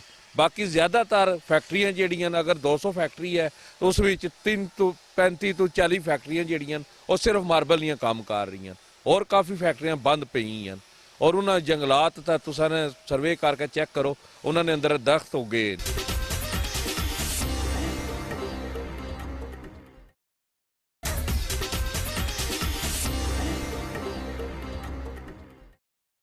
ਜੀ ਨਾਜ਼ਰੀਨ, ਜਿਸ ਤਰ੍ਹਾਂ ਕਿ ਅੱਜ ਦੇ ਹਵਾਲੇ ਜੇਲਮ 'ਚ ਅਸੀਂ ਗੱਲ ਕਰ ਰਹੇ ਹਾਂ ਜੇਲਮ ਦੀ ਇੰਡਸਟਰੀ ਦੇ ਹਵਾਲੇ ਨਾਲ, ਇਹ ਤਾਂ ਸਭ ਤੋਂ ਪਹਿਲਾਂ ਹੀ ਇਹਨਾਂ ਨੇ ਜੇਲਮ 'ਚ ਇਹ ਕਦਮ ਰੱਖਿਆ ਕਿ ਲੋਕਾਂ ਵਾਸਤੇ ਇੱਕ ਰੋਜ਼ਗਾਰ ਦਾ ਮੌਕਾ ਫਰਾਹਮ ਕੀਤਾ। ਮੀਆਂ ਨਈਮ ਬਸ਼ੀਰ ਸਾਡੇ ਨਾਲ ਮੌਜੂਦ ਨੇ ਇਸ ਵੇਲੇ, ਤੇ ਅਸੀਂ ਇਹਨਾਂ ਕੋਲੋਂ ਵੀ ਜਾਣਨ ਦੀ ਕੋਸ਼ਿਸ਼ ਕਰਨੇ ਆ ਕਿ ਜੇਲਮ ਵਿੱਚ ਇੰਡਸਟਰੀ ਦਾ ਬੰਦ ਹੋਣਾ ਕੀ ਵਜ੍ਹਾ ਹੈ। अस्सलाम वालेकुम ਜੀ ਵਾਲੇਕੁਮ ਅਸਲਾਮ। ਇੰਡਸਟਰੀ ਦੇ ਹਵਾਲੇ ਨਾਲ ਤੁਸੀਂ ਪੁੱਛ ਰਹੇ ਸੋ, ਇਹ ਗੱਲ ਤੁਹਾਡੀ ਬਿਲਕੁਲ ਦੁਰਸਤ ਹੈ। ਇੰਡਸਟਰੀ ਜੇਲਮ ਦੇ ਵਿੱਚ ਜਿਹੜੀ ਹੈ ਹੁਣ ਬਤਦਰੀਜ ਬਜਾਏ बढ़न ਦੇ ਉਲਟਾ ਜਿਹੜੀ ਹੈ ਉਹ ਇੰਡਸਟਰੀ ਬੰਦ ਹੁੰਦੀ ਚਲੀ ਗਈ। ਔਰ ਮੈਨੂੰ ਆਪਣਾ ਯਾਦ ਹੈ ਕਿ 1962 ਤੋਂ ਔਨਵਰਡਸ ਜਿਹੜਾ ਹੈ, ਮੈਂ ਇੱਥੇ ਦੇਖਦਾ ਸਾਂ ਜੇਲਮ ਦੇ ਵਿੱਚ 2 ਜਾਂ 3 ਬਹੁਤ ਬੜੀਆਂ ਇੰਡਸਟਰੀਜ਼ ਸਨ, ਜਿਹਦੇ ਵਿੱਚ ਇੱਕ ਫੌਜੀ ਟੈਕਸਟਾਈਲ ਮਿਲ ਸੀ, ਇਸੇ ਤਰੀਕੇ ਨਾਲ ਪਾਕਿਸਤਾਨ ਟੋਬੈਕੋ ਕੰਪਨੀ ਸੀ, ਪ੍ਰਾਈਮ ਗਲਾਸ ਵਰਕ ਸੀ। ਅਸੀਂ ਸਾਂ ਇਹ ਇੰਡਸਟਰੀਜ਼ ਉਹ ਨੇ ਜਿਹੜੀਆਂ 1,500 ਵਰਕਰਸ ਲੈ ਕੇ ਚੱਲ ਰਹੀਆਂ ਸਨ। ਉਸ ਤੋਂ ਬਾਅਦ ਫਿਰ 71 ਦੇ ਵਿੱਚ ਸਮਾਲ ਇੰਡਸਟਰੀਅਲ ਸਟੇਟ ਦਾ ਕਿਆਮ ਜਿਹੜਾ ਹੈ ਉਹ ਵੀ ਅਮਲ ਵਿੱਚ ਲਿਆਇਆ ਗਿਆ। ਲੇਕਿਨ ਬਦਕਿਸਮਤੀ ਨਾਲ ਉਸ ਤੋਂ ਬਾਅਦ ਜਿਹੜਾ ਹੈ ਇੰਡਸਟਰੀ ਜਿਹੜੀ ਹੈ ਉਹ ਜ਼ਵਾਲ ਪਜ਼ੀਰ ਹੁੰਦੀ ਚਲੀ ਗਈ ਸਾਡੇ ਇਸ ਖਿੱਤੇ ਦੇ ਵਿੱਚ। ਔਰ ਅੱਜ ਆਲਮ ਇਹ ਹੈ ਕਿ ਫੌਜੀ ਟੈਕਸਟਾਈਲ ਮਿਲ ਬੰਦ ਹੈ। ਪਾਕਿਸਤਾਨ ਟੋਬੈਕੋ ਕੰਪਨੀ ਜਿਹੜੀ ਹੈ ਉਹਦੇ ਵਿੱਚ ਵੀ ਇਸ ਵੇਲੇ ਚੁੱਕੇ ਉਹ ਆਟੋਮੇਸ਼ਨ ਵਿੱਚ ਚਲੇ ਗਏ, ਔਰ ਇਸ ਵੇਲੇ ਉੱਥੇ ਵਰਕਰਸ ਦੀ ਤਾਦਾਦ ਜਿਹੜੀ ਹੈ ਉਹ ਘੱਟ ਕੇ ਕੋਈ 100 ਦੇ ਲਗਭਗ ਜਿਹੜੀ ਰਹਿ ਗਈ। ਬਾਕੀ ਉਹਨਾਂ ਨੇ ਆਟੋਮੈਟਿਕ ਪਲਾਂਟ ਲਗਾ ਲਿਆ। ਪ੍ਰਾਈਮ ਗਲਾਸ ਵਰਕਸ ਜਿਹੜੀ ਹੈ ਉਹ ਸਨ 84-85 ਦੇ ਵਿੱਚ ਉਹ ਵਾਈਂਡ ਅਪ ਹੋ ਗਈ। ਪਾਕਿਸਤਾਨ ਚਿਪਬੋਰਡਿਕ ਇੰਡਸਟਰੀ ਜਿਹੜੀ ਹੈ ਸਾਡੇ ਤੋਂ ਬਾਅਦ ਯਾਨੀ 1968 ਦੇ ਵਿੱਚ ਉਹਨਾਂ ਦਾ ਕਿਆਮ ਆਇਆ, ਔਰ ਉਹ ਇੰਡਸਟਰੀ ਜਿਹੜੀ ਹੈ ਉਸ ਨੂੰ ਬੰਦ ਹੋਇਆ ਵੀ ਕੋਈ ਤਕਰੀਬਨ 3 ਸਾਲ ਹੋ ਗਏ। ਜਦੋਂ ਤੱਕ ਬੇਰੀ ਇੰਡਸਟਰੀ ਦਾ ਤਲਕ ਹੈ, KDC plywood factory, KDC board, ਤੇ ਉਹ ਵੀ ਅਸੀਂ ਹੁਣ ਜਿਹੜਾ ਹੈ ਹਾਲਾਤ ਦੇ ਮੁਤਾਬਿਕ ਜਿਹੜਾ ਆਪਣੇ ਆਪ ਨੂੰ ਕਾਫੀ ਸਾਰਾ ਜਿਹੜਾ ਹੈ ਕਰਟੇਲ ਕਰ ਲਿਆ। ਔਰ ਇਸ ਵਕਤ ਸਾਡੇ ਕੋਲ ਵੀ ਵਰਕਰਸ ਦੀ ਤਾਦਾਦ ਜਿਹੜੀ ਹੈ ਉਹ ਜ਼ਿਆਦਾ ਤੋਂ ਜ਼ਿਆਦਾ 50-55 ਰਹਿ ਗਈ ਹੈ। ਅਸੀਂ ਆਪਣਾ ਜਿਹੜਾ ਚਿਪਬੋਰਡ ਪਲਾਂਟ ਹੈ ਉਹ ਟੋਟਲੀ ਬੰਦ ਕਰ ਚੁੱਕੇ ਹਾਂ। ਕੈਮੀਕਲ ਪਲਾਂਟ ਵੀ ਜਿਹੜਾ ਹੈ ਉਹ ਬੰਦ ਹੈ, ਔਰ ਇਹਦੀ ਵਜੂਹਾਤ ਜਿਹੜੀਆਂ ਹੈ ਨੇ ਉਹ ਬਹੁਤ ਸਾਰੀਆਂ ਨੇ। ਇਹ ਸਿਰਫ ਇਹ ਨਹੀਂ ਹੈ ਕਿ ਬਈ ਇੱਥੇ ਕੋਈ ਜਿਹੜਾ ਹੈ ਸੂਈ ਗੈਸ ਨਹੀਂ, ਕਿਉਂਕਿ ਆਮ ਤੌਰ 'ਤੇ ਤੁਸੀਂ ਦੇਖੋਗੇ ਕਿ ਜਿਸ ਵੇਲੇ ਵੀ ਕੋਈ ਇੰਡਸਟਰੀ ਦੇ ਹਵਾਲੇ ਨਾਲ ਗੱਲ ਹੁੰਦੀ ਹੈ ਕਿਸੇ ਵੀ ਪਲੇਟਫਾਰਮ 'ਤੇ, ਔਰ ਖ਼ਾਸ ਤੌਰ 'ਤੇ ਸਾਡੇ ਚੈਂਬਰ ਆਫ ਕਾਮਰਸ ਦੇ ਪਲੇਟਫਾਰਮ 'ਤੇ ਗੱਲ ਹੁੰਦੀ ਹੈ, ਉੱਥੇ ਚੁੱਕੇ ਇੰਡਸਟਰੀਸਟ ਜਿਹੜੀਆਂ ਨੇ ਉਹ ਸਾਰੇ ਇਕੱਠੇ ਹੁੰਦੇ ਆ ਔਰ ਉਹ ਆਪਣੀ ਆਵਾਜ਼ ਬੁਲੰਦ ਕਰਦੇ ਆ, ਤਾਂ ਉੱਥੇ ਇੱਕ ਆਵਾਜ਼ ਜਿਹੜੀ ਹੈ ਉਹ ਸਭ ਤੋਂ ਜ਼ਿਆਦਾ ਜ਼ੋਰ ਨਾਲ ਜਿਹੜੀ ਆਉਂਦੀ ਹੈ ਉਹ ਇਹ ਹੈ ਕਿ ਜੀ ਇੱਥੇ ਸੂਈ ਗੈਸ ਨਹੀਂ ਹੈ। ਲੇਕਿਨ ਸੂਈ ਗੈਸ ਹੀ ਸਿਰਫ ਇੱਕ ਫੈਕਟਰ ਨਹੀਂ ਸੀ, ਉਸ ਤੋਂ ਇਲਾਵਾ ਵੀ ਬਹੁਤ ਸਾਰੇ ਫੈਕਟਰਸ ਨੇ। ਇਸ ਤੋਂ ਇਲਾਵਾ ਬਹੁਤ ਸਾਰੇ ਕਿਹੜੇ ਫੈਕਟਰ ਨੇ ਜਿਹੜੇ ਤੁਸੀਂ ਸਮਝਦੇ ਹੋ ਕਿ ਬਹੁਤ ਸਾਰੀਆਂ ਐਸੀਆਂ ਵਜੂਹਾਤ ਹਨ ਜਿਨ੍ਹਾਂ ਦੀ ਵਜ੍ਹਾ ਤੋਂ ਸਿਰਫ ਇੱਕ ਸੂਈ ਗੈਸ ਹੀ ਨਹੀਂ, ਹੋਰ ਕਿਹੜੀਆਂ ਵਜੂਹਾਤ ਹਨ ਜਿਨ੍ਹਾਂ ਦੀ ਵਜ੍ਹਾ ਤੋਂ ਅੱਗੇ ਜਿਹੜਾ ਹੈ ਇੰਡਸਟਰੀ ਵੱਧ ਨਹੀਂ ਰਹੀ, ਬਲਕਿ ਜਿਹੜੀਆਂ ਹੈ ਸੋ ਉਹ ਵੀ ਬੰਦ ਹੋ ਰਹੀਆਂ ਹਨ? ਠੀਕ ਹੈ, ਸਾਡਾ ਇਹ ਜਿਹੜਾ ਜੇਲਮ ਦਾ ਇਲਾਕਾ ਹੈ ਨਾ ਜੀ, ਇਹ ਵੈਸੇ ਬੇਸਿਕਲੀ ਕਹਿਲਾਇਆ ਜਾਂਦਾ ਹੈ ਕਿ ਇਹ ਮਿਲਟਰੀ ਜ਼ੋਨ ਹੈ, ਮਿਲਟਰੀ ਦਾ ਇਲਾਕਾ ਹੈ, ਕਿ ਤੋਂ ਮਿਲਟਰੀ ਜਿਹੜੀ ਹੈ ਉਹ ਆਪਣੇ ਵਾਸਤੇ ਜਿਹੜੀ ਵਰਕ ਫੋਰਸ ਹੈ ਉਸ ਨੂੰ ਇੰਪਲੋਏ ਕਰਦੇ ਨੇ। ਔਰ ਇਹ ਹੁਣ ਦਾ ਨਹੀਂ, ਇਹ ਸਦੀਆਂ ਤੋਂ ਇਹ ਸਿਲਸਿਲਾ ਚਲਾ ਆ ਰਿਹਾ, ਅੰਗਰੇਜ਼ ਦੇ ਦੌਰ ਦਾ ਚਲਾ ਆ ਰਿਹਾ। ਇੱਥੇ ਕੋਈ ਵੀ ਮੁਕਾਮੀ ਐਸੀ ਸਨਅਤ ਜਾਂ ਮੁਕਾਮੀ ਐਸੀ ਕੋਈ ਹਿਰਫਤ, ਕੋਈ ਮੁਕਾਮੀ ਹੁਨਰ ਐਸਾ ਨਹੀਂ ਸੀ ਜਿਹੜਾ ਸਾਡੇ ਲੋਕਾਂ ਨੇ ਸਿੱਖਿਆ ਹੋਵੇ। ਲਿਹਾਜ਼ਾ ਇਹ ਇੱਕ ਬਹੁਤ ਬੜਾ ਫੈਕਟਰ ਜਿਹੜਾ ਸੀ ਨਾ ਉਹ ਇਹੀ ਹੈ ਕਿ ਸਾਡੇ ਇਲਾਕੇ ਦੇ ਵਿੱਚ ਕੋਈ ਹੁਨਰ ਜਾਂ ਕੋਈ ਇਸ ਤਰ੍ਹਾਂ ਦੀ ਚੀਜ਼ ਜਿਹੜੀ ਹੈ ਉਹ ਤਰਵੀਜ ਨਹੀਂ ਪਾ ਸਕੀ। ਤੁਸੀਂ ਦੇਖ ਲਓ ਨਾ ਕਿ ਮਿਸਾਲ ਤੌਰ 'ਤੇ ਦੂਸਰੇ ਜਿਹੜੇ ਸਾਡੇ ਪਾਕਿਸਤਾਨ ਦੇ ਸ਼ਹਿਰ ਹੈਗੇ ਨੇ, ਜਿਹੜਾ ਮਸਲਨ ਸਿਆਲਕੋਟ ਹੈ, ਅਗਰ ਗੁਜਰਾਂਵਾਲਾ ਹੈ, ਵਜ਼ੀਰਾਬਾਦ ਹੈ, ਗੁਜਰਾਤ ਹੈ, ਅਤੇ ਉੱਥੇ ਇੱਕ ਉਹਨਾਂ ਦਾ ਇੱਕ ਆਪਣਾ ਬੇਸਿਕ ਹੁਨਰ ਹੈਗਾ ਸੀ, ਔਰ ਉਸ ਹੁਨਰ ਦੀ ਬੁਨਿਆਦ 'ਤੇ ਉਹਨਾਂ ਨੂੰ ਸਕਿਲਡ ਵਰਕਰ, ਉਹ ਤਰਬੀਅਤ ਯਾਫਤਾ ਜਿਹੜੀ ਵਰਕ ਫੋਰਸ ਹੈ ਉਹ ਅਵੇਲੇਬਲ ਸੀ। ਸਾਡੇ ਜੇਲਮ ਦੇ ਵਿੱਚ ਐਸ ਸੱਚ ਕੋਈ ਹੁਨਰਮੰਦ ਲੋਕ ਮੌਜੂਦ ਨਹੀਂ ਸਨ। ਔਰ ਫਿਰ ਜਿਹੜੇ ਲੋਕ ਆਰਮੀ 'ਚ ਨਹੀਂ ਜਾ ਸਕੇ, ਮਿਲਟਰੀ 'ਚ ਨਹੀਂ ਜਾ ਸਕੇ, ਉਹ ਜਿਹੜੇ ਹੈ ਨੇ ਬੈਰੂਨੇ ਮੁਲਕ ਉਹਨਾਂ ਨੇ ਆਪਣਾ ਜ਼ਿਆਦਾ ਪ੍ਰੋਗਰਾਮ ਰੱਖਿਆ, ਔਰ ਉਹ ਲੋਕ ਸਾਰੇ ਬੈਰੂਨੇ ਮੁਲਕ ਚਲੇ ਗਏ। ਲਿਹਾਜ਼ਾ ਨਤੀਜਾ ਇਹੋ ਹੀ ਹੋਇਆ ਕਿ ਸਾਡੇ ਕੋਲ ਇੱਥੇ ਕੋਈ ਹੁਨਰਮੰਦ ਅਫਰਾਦ ਦੀ ਕਮੀ ਰਹੀ ਹੈ, ਔਰ ਉਹਦਾ ਇਹੀ ਸੀ ਕਿ ਵਰਕਰ ਜਾਂ ਤਾਂ ਅਸੀਂ ਬਾਹਰੋਂ ਲੈ ਕੇ ਆਉਂਦੇ, ਔਰ ਬਾਹਰੋਂ ਵਰਕਰ ਲਿਆ ਕੇ ਜਿਹੜਾ ਹੈ ਉਹਨਾਂ ਦੇ ਫਿਰ ਇੱਕ ਆਪਣੇ ਹੋਰ ਬੇਸ਼ੁਮਾਰ ਮਸਾਇਲ ਲੈਂਦੇ ਸਨ, ਜਿਹੜੇ ਕਿ ਇੰਡਸਟਰੀ ਨੂੰ ਚਲਾਉਣ ਵਾਸਤੇ ਜਿਹੜਾ ਹੈ ਉਹ ਮਸਾਇਲ ਜਿਹੜੇ ਨੇ ਸਾਡੇ ਹਮੇਸ਼ਾ ਦਰਪੇਸ਼ ਆਉਂਦੇ ਰਹੇ ਨੇ। ਈਵਨ ਬਲਕਿ ਮੈਂ ਇਸ ਚੀਜ਼ 'ਤੇ ਵੀ ਬੜਾ ਜ਼ੋਰ ਦਿੰਦਾ ਹੁੰਦਾ, ਮੈਂ ਕਹਿੰਦਾ ਕਿ ਸਿਰਫ ਸਨਅਤ ਹੀ ਨਹੀਂ, ਸਾਡੇ ਇਲਾਕੇ ਦੇ ਵਿੱਚ ਐਗਰੀਕਲਚਰ ਜਿਹੜੀ ਹੈ ਉਹ ਵੀ ਬੜੀ ਮੁਤਾਸਰ ਹੋਈ ਹੈ। ਔਰ ਤੁਸੀਂ ਇਹ ਦੇਖ ਲਓ ਕਿ ਸਾਡੇ ਫਾਰਮਲੈਂਡਸ ਦੇ ਉੱਪਰ ਜਿਹੜਾ ਹੈ ਉੱਥੇ ਵੀ ਕੋਈ ਸਾਨੂੰ ਹੁਨਰਮੰਦ ਲੋਕ ਜਿਹੜੇ ਨੇ ਉਹ ਨਹੀਂ ਮਿਲਦੇ। ਸੋ ਇਹ ਇੱਕ ਬਹੁਤ ਬੜਾ ਫੈਕਟਰ ਹੈ। ਫਿਰ ਦੂਸਰਾ ਇੱਕ ਬੜਾ ਵੱਡਾ ਫੈਕਟਰ ਹੋਰ ਜਿਹੜਾ ਹੋ ਗਿਆ ਉਹ ਇਹ ਸੀ ਕਿ ਅਸੀਂ ਕੋਈ ਬਤਦਰੀਜ ਉਸ ਇਲਾਕੇ ਦੇ ਵਿੱਚ ਆ ਗਏ ਜਿੱਥੇ ਸਾਡਾ ਸਵਾਏ ਇੱਕ ਵੀ ਰੋਡ ਨੈਟਵਰਕ ਜਿਹੜਾ ਹੈ ਉਹ ਮੋਟਰਵੇ ਵੀ ਅਗਰ ਬਣੀ ਤੇ ਸਾਡੇ ਤੋਂ ਬਹੁਤ ਦੂਰ ਤੋਂ ਉਹ ਗੁਜ਼ਰ ਰਹੀ ਹੈ। ਅਸੀਂ ਜੀਟੀ ਰੋਡ ਤੇ ਹਾਂ ਔਰ ਜੀਟੀ ਰੋਡ ਦੇ ਉੱਪਰ ਜਿਹੜਾ ਹੈ ਇੱਥੇ ਜੇਹਲਮ ਦੇ ਵਿੱਚ ਰਹਿ ਕੇ ਸਾਨੂੰ ਉਹ ਕਨੈਕਸ਼ਨ ਨਹੀਂ ਮਿਲ ਸਕਿਆ ਜਿਹੜਾ ਕਿ ਵਸਾਇਲ ਜਿਹੜੇ ਰॉ ਮਟੀਰੀਅਲ ਹੈ ਖਾਸ ਤੌਰ ਤੇ ਜਿਹੜਾ ਦੂਸਰੇ ਸ਼ਹਿਰਾਂ ਤੋਂ ਅਸੀਂ ਲੋਕ ਇੰਡਸਟਰੀ ਵਾਸਤੇ ਮੰਗਵਾਉਂਦੇ ਆ ਉਹ ਸਾਨੂੰ ਇੰਤਹਾਈ ਮਹਿੰਗਾ ਪੈਂਦਾ ਹੈ। ਜਾਂ ਜਿਹੜੇ ਟਰਾਂਸਪੋਰਟ ਕਰਦੇ ਨੇ ਰॉ ਮਟੀਰੀਅਲਸ ਨੂੰ ਉਹ ਜਿਹੜੇ ਨੇ ਲੋਕ ਉਹ ਸਾਡੇ ਕੋਲ ਬਹੁਤ ਜ਼ਿਆਦਾ ਪੈਸੇ ਚਾਰਜ ਕਰਦੇ ਨੇ ਜੇਹਲਮ ਆਉਣ ਲਈ ਔਰ ਫਿਰ ਮਿਸਾਲ ਤੌਰ ਤੇ ਇੱਕ ਟਰੱਕ ਅਗਰ ਚੱਲਦਾ ਹੈ ਕਰਾਚੀ ਤੋਂ ਆਉਂਦਾ ਹੈ ਮੁਲਤਾਨ ਤੋਂ ਆਉਂਦਾ ਹੈ ਵਾਪਸੀ ਤੇ ਉਸ ਨੂੰ ਇੱਥੋਂ ਕੋਈ ਐਸੀ ਚੀਜ਼ ਨਹੀਂ ਮਿਲਦੀ ਰਹੀ ਕਿ ਜਿਹੜੇ ਉਹ ਆਪਣਾ ਕਿਰਾਇਆ ਜਿਹੜਾ ਹੈ ਉਹ ਪੂਰਾ ਕਰ ਲੈਂਦੇ। ਲਿਹਾਜ਼ਾ ਉਹ ਕਿਰਾਇਆ ਸਾਨੂੰ ਇੱਕ ਤਰਫਾ ਨਹੀਂ ਬਲਕਿ ਦੋ ਤਰਫਾ ਕਿਰਾਇਆ ਜਿਹੜਾ ਹੈ ਉਹ ਚਾਰਜ ਕਰਦੇ ਸਨ।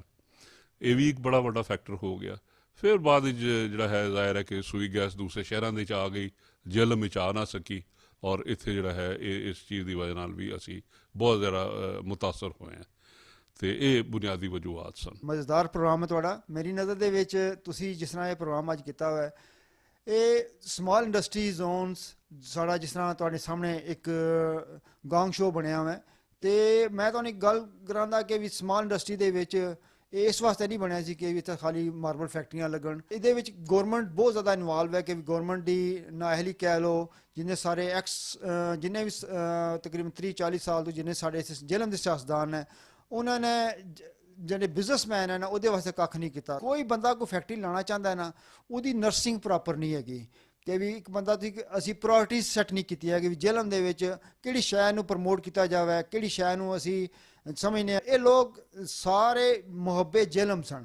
ਇਹ ਜਿਨ੍ਹਾਂ ਨੇ ਫੈਸਲਾਬਾਦ ਸਿਆਲਕੋਟ ਜਿੱਥੇ ਸਹੀ ਇੰਡਸਟਰੀਆਂ ਹੁੰਦੀਆਂ ਉਹ ਛੱਡ ਕੇ ਜੇਹਲਮ ਦੇ ਵਿੱਚ ਲਾਇਆ ਉਹਨਾਂ ਨੇ ਔਰ ਉਹਨਾਂ ਨੂੰ ਮੇਨ ਇਹ ਹੈ ਕਿ ਵੀ ਸਾਡੇ ਸਿਆਸਤਦਾਨਾਂ ਨੇ ਜਾਂ ਸਾਡੇ ਜਿਹੜੇ ਉਸਲੇ ਫੈਸਿਲਿਟੇਟ ਕਰਨ ਵਾਲੇ ਜਿਹੜੇ ਲੋਕ ਸਨ ਇਹਨਾਂ ਤਾਜਰਾਂ ਨੂੰ ਉਹਨਾਂ ਨੇ ਪ੍ਰੋਪਰ ਨਾ ਉਹਨਾਂ ਵਾਸਤੇ ਕੋਈ ਵੇ ਕੱਢਿਆ।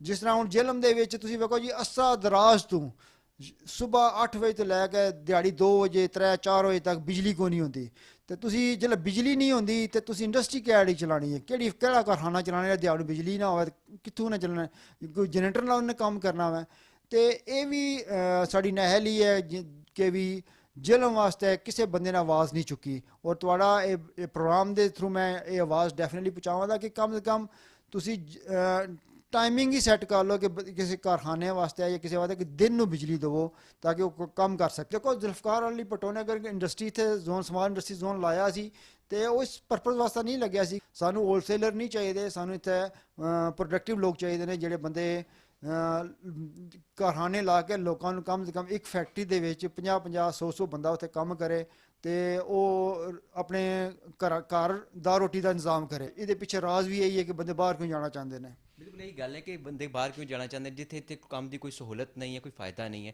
ਤੇ ਇੱਕ ਬੜੀ ਸੋਹਣੀ ਤੁਸੀਂ ਗੱਲ ਕੀਤੀ ਹੈ ਕਿ ਇੱਥੇ ਦੇ ਜਿਹੜੇ ਸਿਆਸਤਦਾਨ ਸਨ ਜਿਸ ਟਾਈਮ ਇਹਨਾਂ ਨੇ ਫੈਕਟਰੀਆਂ ਲਾਈਆਂ ਤੇ ਉਹਨਾਂ ਨੇ ਇਹਨਾਂ ਨੂੰ ਕੋਈ ਸਹੂਲਤ ਨਹੀਂ ਦਿੱਤੀ ਲੇਕਿਨ ਉਸ ਨੂੰ ਦੇਖਿਆ ਜੇ ਤੇ ਉਸ ਵੇਲੇ ਨਹੀਂ ਦਿੱਤੀ ਗਈ ਤੇ ਹੁਣ ਵੀ ਨਹੀਂ ਦਿੱਤੀ ਗਈ। ਹੁਣ ਜਿਸ ਤਰ੍ਹਾਂ ਸਭ ਤੋਂ ਵੱਡੀ ਗੱਲ ਸੀ ਕਿ ਫਵਾਦ ਚੌਧਰੀ ਸਾਹਿਬ ਜਿਹੜੇ ਨੇ ਉਹ ਮਿਨਿਸਟਰ ਵੀ ਰਹੇ ਨੇ ਹਰ ਇਖਤਿਆਰ ਵੀ ਉਹਨਾਂ ਕੋਲ ਹੈ ਸੀ ਸਾਬਕਾ ਹੁਕੂਮਤ ਵਿੱਚ ਤੇ ਉਹਨਾਂ ਨੇ ਜੇਹਲਮ ਦੇ ਬਾਰੇ ਵਿੱਚ ਕੀ ਕੀਤਾ ਜਿਸ ਤਰ੍ਹਾਂ ਕਿ ਕਿਹਾ ਜਾ ਰਿਹਾ ਸੀ ਕਿ ਪੀਡੀ ਖਾਨ 'ਚ ਉਹਨਾਂ ਨੇ ਇੱਕ ਜਗ੍ਹਾ ਜਿਹੜੀ ਉਹ ਸਮਾਲ ਇੰਡਸਟਰੀਜ਼ ਦੇ ਹਵਾਲੇ ਨਾਲ ਕਰਾਈ। ਦੇਖੋ ਜੀ ਦਾਦਰ ਖਾਂ ਹਾਲਾਂਕਿ ਜੇਹਲਮ ਦਾ ਪਾਰਟ ਹੈ ਲੇਕਿਨ ਮੇਨ ਇਹ ਹੈ ਕਿ ਵੀ ਜੇਹਲਮ ਸ਼ਹਿਰ ਜਿਹੜਾ ਪੁਰਾਣਾ ਜੇਹਲਮ ਸ਼ਹਿਰ ਹੈ ਉਹ ਜੀਟੀ ਰੋਡ ਤੇ ਹੈ ਤੇ ਮੋਟਰਵੇ ਤੇ ਨਹੀਂ ਹੈਗਾ ਤੇ ਮੋਟਰਵੇ ਉਹ ਹੁਣ ਅਗਰ ਸਮਾਰਟ ਇੰਡਸਟਰੀ ਜ਼ੋਨ ਉਹਨਾਂ ਨੇ ਮੋਟਰਵੇ ਨੂੰ ਬਣਾਇਆ ਹੋਇਆ ਤੇ ਮੋਟਰਵੇ ਦੇ ਵਿੱਚ ਮੇਰੀ ਨਜ਼ਰ ਦੇ ਵਿੱਚ ਉਹ ਜਿਹੜੇ ਲੋਕ ਇਸਲਾਮਾਬਾਦ ਰਹਿੰਦੇ ਨੇ ਜਾਂ ਲਾਹੌਰ ਰਹਿੰਦੇ ਨੇ ਉਹਨਾਂ ਨੂੰ ਅਗਰ ਉਸ ਜਗ੍ਹਾ ਨੂੰ ਅਵੇਲ ਕਰਨਾ ਚਾਹਣ ਉਹਨਾਂ ਵਾਸਤੇ ਬਹਾਲ ਅਪਰਚੁਨਿਟੀਜ਼ ਹੈ ਜਾਂ ਕੋਈ ਸਿਆਲਕੋਟ ਦਾ ਬੰਦਾ ਜਾਂ ਲਾਹੌਰ ਦਾ ਬੰਦਾ ਅਗਰ ਉੱਥੇ ਉਹ ਆਪਣਾ ਵੇਅਰ ਹਾਊਸ ਜਾਂ ਕੋਈ ਇੰਡਸਟਰੀ ਲਾਉਣਾ ਚਾਹੁੰਦਾ ਹੈ ਤੇ ਮੇਨ ਹੈ ਕਿ ਲੋਕਾਂ ਨੇ ਆਪਣੀ ਪ੍ਰਾਇੋਰਟੀਜ਼ ਚੇਂਜ ਕਰਨੀਆਂ ਪੈਣੀਆਂ ਆਪਣਾ ਸਾਰਾ ਸੈਟਅਪ ਉੱਥੋਂ ਚੁੱਕ ਕੇ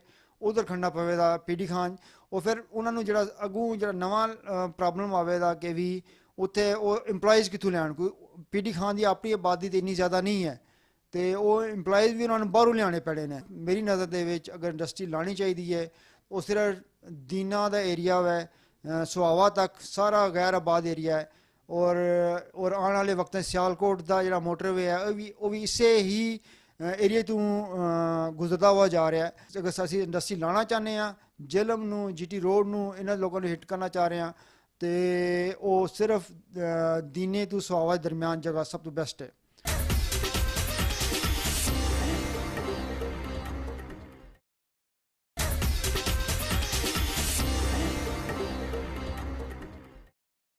ਇੱਥੇ ਕਦੇ ਵੀ ਕੋਸ਼ਿਸ਼ ਨਹੀਂ ਹੋਈ ਕਿ ਇੱਥੇ ਕੋਈ ਜ਼ਿਆਦਾ ਤੋਂ ਜ਼ਿਆਦਾ ਜਾਂ ਬਿਹਤਰ ਤੋਂ ਬਿਹਤਰ ਇੰਡਸਟਰੀ ਲੱਗ ਸਕੇ।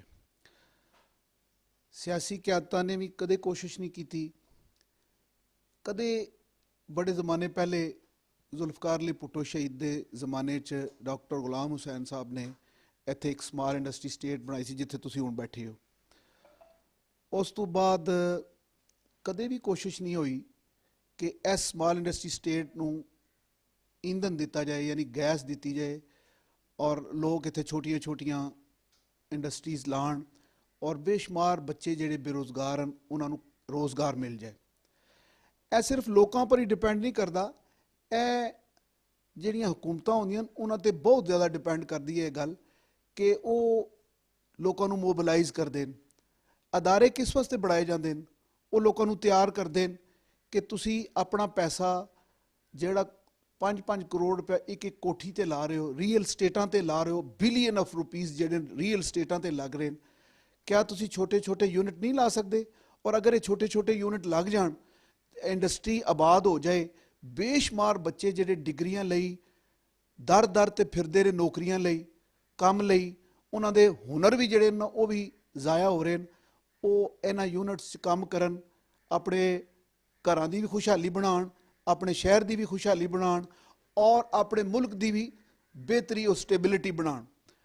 ਇਹ ਮਾਫੀਆ ਹੈ, ਇਹ ਮੁਜਰਮਾਨਾ ਗਫਲਤ ਹੈ, ਕ੍ਰਿਮੀਨਲ ਨੈਗਲੀਜੈਂਸ ਹੈ ਕਿ ਤੁਸੀਂ ਇੰਡਸਟਰੀ ਨੂੰ ਡੁਬੋ ਰਹੇ ਹੋ ਔਰ ਰੀਅਲ ਸਟੇਟਸ ਨੂੰ ਤੁਸੀਂ ਅਪਗ੍ਰੇਡ ਕਰੀ ਜਾ ਰਹੇ ਹੋ। ਬਹੁਤ ਅੱਛੀ ਗੱਲ ਹੈ, ਨਵੇਂ ਸ਼ਹਿਰ ਬਣਨੇ ਚਾਹੀਦੇ, ਆਬਾਦੀਆਂ ਵੱਧ ਰਹੀਆਂ ਹਨ ਤੇ ਕਿਧਰੇ ਤੇ ਲੋਕਾਂ ਨੇ ਆਬਾਦ ਹੋਣਾ ਹੈ। ਖਰਬਾਂ ਰੁਪਏ ਲੋਕਾਂ ਨੇ ਜਿਹੜੇ ਬੈਰੂਨੇ ਮਮਾਲਕ ਹਨ ਉਹਨਾਂ ਨੇ ਇੱਥੇ ਇਨਵੈਸਟ ਕਰ ਦਿੱਤੇ ਨੇ ਤੇ ਆਊਟਪੁੱਟ ਸਿਵਾਏ ਇਸ ਤੋਂ ਵੀ ਇੱਟ ਵਿਕੀ ਹੈ, ਸੀਮਟ ਵਿਕਿਆ ਹੈ, ਬਜਰੀ ਵਿਕੀ ਹੈ, ਸਰੀਆ ਵਿਕਿਆ ਹੈ। ਮੈਂ ਨਹੀਂ ਕਹਿੰਦਾ ਇਹ ਨਹੀਂ ਸੀ ਵਿਕਣਾ ਚਾਹੀਦਾ, ਵਿਕਣਾ ਚਾਹੀਦਾ ਸੀ। ਇਹ ਉਹਦੇ ਨਾਲ ਆਮ ਆਦਮੀ ਨੂੰ ਜਾਂ ਸ਼ਹਿਰ ਨੂੰ ਸਿਵਾਏ ਇਸ ਤੋਂ ਕਿ ਉਹਨਾਂ ਦਾ ਸਮਾਨ ਜਿਹੜੇ ਕਾਰੋਬਾਰੀ ਲੋਕਾਂ ਦਾ ਉਹ ਵਿਕਿਆ ਹੈ, ਆਮ ਆਦਮੀ ਨੂੰ ਕੀ ਫਾਇਦਾ ਹੋਇਆ? ਜਿਨ੍ਹਾਂ ਕੋਲ ਪਹਿਲਾਂ ਹੀ ਪੈਸਾ ਸੀ ਉਹਨਾਂ ਦੇ ਪੈਸੇ ਜ਼ਰੂਰ ਉੱਥੇ ਡਬਲ ਹੋਏ ਨੇ, ਜਾਂ ਜਿਨ੍ਹਾਂ ਕੋਲ ਮਾਜ਼ਰਤ ਦੇ ਨਾਲ ਜਿਨ੍ਹਾਂ ਕੋਲ ਸਰਪਲਸ ਮਨੀ ਸੀ ਉਹਨਾਂ ਦੇ ਪੈਸੇ ਉੱਥੇ ਲੱਗੇ, ਉਹਨਾਂ ਦੇ ਪੈਸੇ ਮਜ਼ੀਦ ਵਧੇ। ਮਗਰ ਆਮ ਆਦਮੀ ਨੂੰ ਕੋਈ ਫਾਇਦਾ ਨਹੀਂ ਹੋਇਆ। ਜਦਕਿ ਇਹ ਸਮਾਲ ਇੰਡਸਟਰੀ ਸਟੇਟ ਜਿਹੜੀ ਬਿਲਕੁਲ ਲਾਗਰ ਇੰਡਸਟਰੀਅਲ ਸਟੇਟ ਬਣ ਚੁੱਕੀ ਹੈ, ਅਗਰ ਇੱਥੇ ਖਾਲੀ ਪਲਾਟਾਂ ਦੇ ਵਿੱਚ ਛੋਟੇ ਛੋਟੇ ਯੂਨਿਟ ਲੱਗ ਜਾਂਦੇ, ਇਹ ਥੋੜ੍ਹੇ ਥੋੜ੍ਹੇ ਪੈਸਿਆਂ ਨਾਲ ਲੱਗ ਜਾਂਦੇ ਨੇ। ਜਿੱਥੇ ਉੱਥੇ ਜਿੰਨੇ ਦੀ ਉੱਥੇ ਕੋਠੀ ਲੱਗੀ ਹੈ ਉੱਥੇ ਉਹਨੇ ਦਾ ਇੱਥੇ ਉਹਨਾਂ 'ਚ 2 ਯੂਨਿਟ ਲੱਗ ਜਾਂਦੇ ਨੇ। ਅਗਰ ਇਹ ਆਬਾਦ ਹੋ ਜਾਂਦੇ ਤੇ ਸਾਡੇ ਜੇਹਲਮ ਦੇ ਲੋਕਾਂ ਨੂੰ ਬੜੀ ਖੁਸ਼ਹਾਲੀ ਮਿਲਣੀ ਸੀ ਔਰ ਮੁਲਕ ਵਾਸਤੇ ਰੈਵਨਿਊ ਵੀ ਬੜਾ ਜਨਰੇਟ ਹੋਣਾ ਸੀ। ਤੁਸੀਂ ਇਹ ਦੇਖੋ 3-4 ਵੱਡੀਆਂ ਇੱਥੇ ਮਿਲਾਂ ਲੱਗੀਆਂ, ਇਹ ਲੱਖਾਂ ਰੁਪਏ ਦਾ ਬਿੱਲ ਹਰ ਮਹੀਨੇ ਪੇ ਕਰਦੇ ਨੇ। ਕੋਈ ਇੱਕ ਐਸੀ ਇੰਡਸਟਰੀ, ਐਸੀ ਫੈਕਟਰੀ ਨਹੀਂ ਛੋਟੀ ਜਾਂ ਵੱਡੀ ਜਿਹੜੀ ਬਿੱਲ ਨਾ ਦਿੰਦੀ ਹੋਵੇ। ਪੰਜਾਬ ਗਵਰਨਮੈਂਟ ਨੂੰ ਵੀ ਆਪਣਾ ਹਿੱਸਾ ਮਿਲਦਾ ਹੈ, ਵਫਾਕ ਨੂੰ ਵੀ ਮਿਲਦਾ ਹੈ, ਔਰ ਜਿਹੜੇ ਲੋਕੀ ਇੱਥੇ ਕੰਮ ਕਰਦੇ ਨੇ, ਇਹ ਛੋਟੀ ਜਿਹੀ ਮਿੱਲ ਹੈ ਸਾਡੀ, ਇਹਦੇ 'ਚ ਤੁਸੀਂ ਦੇਖ ਲਓ ਕਿੰਨੇ ਘਰ ਪਲ ਰਹੇ ਨੇ। ਤੇ ਇਹ ਮੁਲਕ ਦਾ ਭਲਾ ਹੈ ਨਾ। ਇਹ ਅਸੀਂ ਇਨਕਮ ਟੈਕਸ ਦਿੰਦੇ ਹਾਂ, ਅਸੀਂ GST ਦਿੰਦੇ ਹਾਂ, ਉਹਦੇ ਬਾਵਜੂਦ ਵੀ ਜਿਹੜਾ ਸਰਕਾਰ ਦਾ ਸਾਡੇ ਨਾਲ ਵਿਹਾਰ ਹੈ ਉਹ ਕੋਈ ਬਹੁਤ ਅੱਛਾ ਨਹੀਂ। ਮੈਂ ਕਿਸੇ ਜਮਾਤ ਜਾਂ ਪਾਰਟੀ ਦੀ ਗੱਲ ਨਹੀਂ ਕਰ ਰਿਹਾ, ਓਵਰਆਲ ਰਿਆਸਤ ਦੀ ਗੱਲ ਕਰ ਰਿਹਾ। ਇੱਥੇ ਰਿਆਸਤ ਦਾ ਨੁਮਾਇੰਦਾ ਕੋਈ MNA ਜਾਂ MP ਨਹੀਂ ਹੁੰਦਾ, ਡਿਪਟੀ ਕਮਿਸ਼ਨਰ ਹੁੰਦਾ। ਇਹ ਸਮਾਲ ਇੰਡਸਟਰੀ ਸਟੇਟ ਜਿਹੜੀ ਸਾਡੀ ਸਮਾਲ ਇੰਡਸਟਰੀ ਸਟੇਟ ਹੈ, ਇਹਦੀ ਹਾਲਤ ਦੇਖੀ ਤੁਸੀਂ। ਇੱਥੇ ਡਿਪਟੀ ਡਾਇਰੈਕਟਰ ਬੈਠਦਾ ਹੈ, ਇੱਥੇ ਕਦੇ ਡਾਇਰੈਕਟਰ ਨਹੀਂ ਆਇਆ ਕੋਈ ਵੇਖੇ ਕਿ ਸੀਵਰੇਜ ਬੰਦ ਹੈ, ਨਾਲੇ ਬੰਦ ਹਨ, ਮੇਨਟੇਨੈਂਸ ਚਾਰਜਿਸ ਉਹ ਲੈਂਦੇ ਨੇ। ਹਰ ਜਿਹੜੇ ਆਪਣੇ ਚਾਰਜਿਸ ਨੂੰ ਆਪਣੇ ਪੂਰੇ ਲਾਵਣ, ਸਾਡੇ ਤਨ ਤੰਦੂਰੀ। ਯੂਸਫ ਜੇਲਮੀ ਨੇ ਕਿਹਾ ਸੀ ਕਿ ਆਪਣੇ ਪੂਰੇ ਲਾਵਣ, ਸਾਡੇ ਤਨ ਤੰਦੂਰੀ ਦੇ ਕੇ। ਇਹ ਸਾਡਾ ਜਿਹੜਾ ਮੁਆਸ਼ਰਾ ਹੈ ਨਾ, ਡਿਸਬੈਲੈਂਸ ਮੁਆਸ਼ਰਾ, ਗੈਰ ਮੁਤਵਾਜ਼ਨ ਮੁਆਸ਼ਰਾ। ਔਰ ਇਹਦੇ ਵਿੱਚ ਸਿਵਾਏ ਇਸ ਤੋਂ ਕਿ ਹਰ ਉਹ ਆਦਮੀ ਜਿਹੜਾ ਜ਼ਾਤੀ ਬਿਹਤਰੀ ਚਾਹੁੰਦਾ ਹੈ, ਇਜਤਮਾਈ ਬਿਹਤਰੀ ਨਹੀਂ ਚਾਹੁੰਦਾ। ਔਰ ਜਦ ਤੱਕ ਤੁਸੀਂ ਇਜਤਮਾਈ ਬਿਹਤਰੀ ਦੀ ਕੋਸ਼ਿਸ਼ ਨਹੀਂ ਕਰੋਗੇ ਉਦ ਤੱਕ ਇਜਤਮਾਈ ਬਿਹਤਰੀ ਹੋ ਹੀ ਨਹੀਂ ਸਕੇਗੀ। ਔਰ ਇਜਤਮਾਈ ਬਿਹਤਰੀ ਹੋ ਜਾਏ ਤੇ ਜਿਹੜੇ ਫਰਦਨ ਉਹ ਇਜਤਮਾ 'ਚ ਆ ਜਾਂਦੇ ਨੇ, ਉਹਨਾਂ ਦੀ ਵੀ ਬਿਹਤਰੀ ਹੋ ਜਾਂਦੀ ਹੈ। ਕਾਸ਼ ਇਹ ਸੋਚ ਡਿਵੈਲਪ ਹੋ ਜਾਏ। ਮੈਂ ਤੇ ਥਾਂ ਜਾ ਕੇ ਤਕਰੀਰਾਂ ਕੀਤੀਆਂ ਕਿ ਛੋਟੇ ਛੋਟੇ ਯੂਨਿਟ ਲਾਓ, ਆਪਣੀ ਇੰਡਸਟਰੀ ਨੂੰ ਬਿਹਤਰ ਤੋਂ ਬਿਹਤਰ ਤਰ ਬਣਾਓ ਤਾਂ ਕਿ ਲੋਕੀ ਕੰਮ ਕਰਨ, ਲੋਕਾਂ ਨੂੰ ਰੋਜ਼ਗਾਰ ਮਿਲੇ। ਲਾਅ ਐਂਡ ਆਰਡਰ ਦਾ ਮਸਲਾ ਹੀ ਨਹੀਂ ਕ੍ਰੀਏਟ ਹੋਏਗਾ। ਤੁਹਾਨੂੰ 12-12, 15-15 ਸਾਲ ਦੇ ਬੱਚੇ, 20-20 ਸਾਲ ਦੇ ਨੌਜਵਾਨ, 25-25 ਸਾਲ ਦੇ ਨੌਜਵਾਨ ਚਰਸਾਂ ਤੇ ਆਈਸ ਵੇਚ ਰਹੇ ਨੇ। ਕਿਉਂ ਵੇਚ ਰਹੇ? ਖਾਣ ਨੂੰ ਰੋਟੀ ਨਹੀਂ, ਲਾਣ ਨੂੰ ਤਨ ਨੂੰ ਕਪੜਾ ਨਹੀਂ। ਉਹ ਭਾਜੀ ਜਿਸ ਵਕਤ ਤੁਸੀਂ ਕੰਮ ਕਿਸੇ ਨੂੰ ਦਿਓਗੇ, ਉਹੀ ਬੱਚੇ ਦੇਖੋ ਜਿਹੜੇ ਚਰਸਾਂ ਤੇ ਲੱਗ ਗਏ ਉਹ ਕੰਮ ਕਰਨਗੇ, ਉਹਨਾਂ ਨੂੰ ਰੋਜ਼ਗਾਰ ਮਿਲੇਗਾ, ਤਨ ਤੇ ਚੰਗੇ ਕੱਪੜੇ ਪਾਉਣਗੇ, ਉਹ ਕਦੇ ਵੀ ਬੁਰਾਈ ਮਾਇਲ ਹੀ ਨਹੀਂ ਹੋਣ ਲੱਗੇ ਤੇ law and order the situation create ਹੀ ਨਹੀਂ ਹੋਣ ਲੱਗੀ। ਇਹ ਜਿਤਨੀ ਬਦਅਮਨੀ ਹੈ ਇਹ ਬੇਰੋਜ਼ਗਾਰੀ ਦੀ ਵਜ੍ਹਾ ਨਾਲ ਹੈ। ਔਰ ਬੇਰੋਜ਼ਗਾਰੀ ਦੇ ਮੁਜਰਮ ਉਹ ਸਾਰੇ ਲੋਕ ਜਿਨ੍ਹਾਂ ਕੋਲ ਟਨਸ ਆਫ ਮਨੀ ਹੈ, ਬੈਂਕਾਂ 'ਚ ਪਏ ਨੇ, ਘਰਾਂ 'ਚ ਸਰਾਣਿਆਂ ਦੇ ਵਿੱਚ ਉਹਨਾਂ ਨੇ ਨੋਟ ਤੁੰਨ ਕੇ ਰੱਖੇ ਨੇ, ਡਖਾਨੇ ਭਰੇ ਨੇ, ਕੌਮੀ ਬਚਤ ਭਰੀ ਹੈ, ਯੂਨਿਟ ਨਹੀਂ ਲਾਉਂਦੇ। ਉਹ ਯਾਰ ਛੋਟੇ ਛੋਟੇ ਯੂਨਿਟ ਲਾਓ, ਗਵਰਨਮੈਂਟ ਨੂੰ ਟੈਕਸ ਦਿਓ, ਫਿਰ ਉਹਨਾਂ ਲੋਕਾਂ ਨੂੰ ਰੋਜ਼ਗਾਰ ਦਿਓ ਜਿਹੜੇ ਤੁਹਾਡੇ ਜ਼ਿੰਮੇ ਨੇ। ਤੇ ਲੋਡ ਸ਼ੈਡਿੰਗ ਹੈ, ਦੂਸਰੀ ਬਿਜਲੀ ਇਤਨੀ ਮਹਿੰਗੀ ਹੈ। ਮੈਂ ਦੇਖਿਆ ਉਸ ਦਿਨ ਲਾਸਟ ਮੰਥ ਦਾ ਜਿਹੜਾ ਮੇਰਾ ਬਿੱਲ ਆਇਆ 70 ਰੁਪਏ ਪਰ ਯੂਨਿਟ ਇੰਡਸਟਰੀਅਲ ਬਿੱਲ ਆ ਰਿਹਾ। ਦੇਖੋ ਕਿਸ ਤਰ੍ਹਾਂ ਕਰਦੇ ਹੋ, ਮੇਰੀ 3000 ਯੂਨਿਟ ਕੰਜ਼ਿਊਮ ਹੋਈ ਆ ਔਰ ਬਿੱਲ ਸੀ 2,70,000 ਰੁਪਏ। ਇਹਨੂੰ ਕਿਸ ਤਰ੍ਹਾਂ ਮੈਨੇਜ ਕਰ ਸਕਦੇ ਆ? ਲੇਬਰ ਹੈ ਔਰ ਲੇਬਰ ਦੀਆਂ ਸੈਲਰੀਆਂ ਪਾ ਕੇ ਤਕਰੀਬਨ ਜਿਹੜਾ ਮੇਰਾ ਐਕਸਪੈਂਸਿਸ ਬਣ ਜਾਂਦਾ 7-8 ਲੱਖ ਰੁਪਇਆ।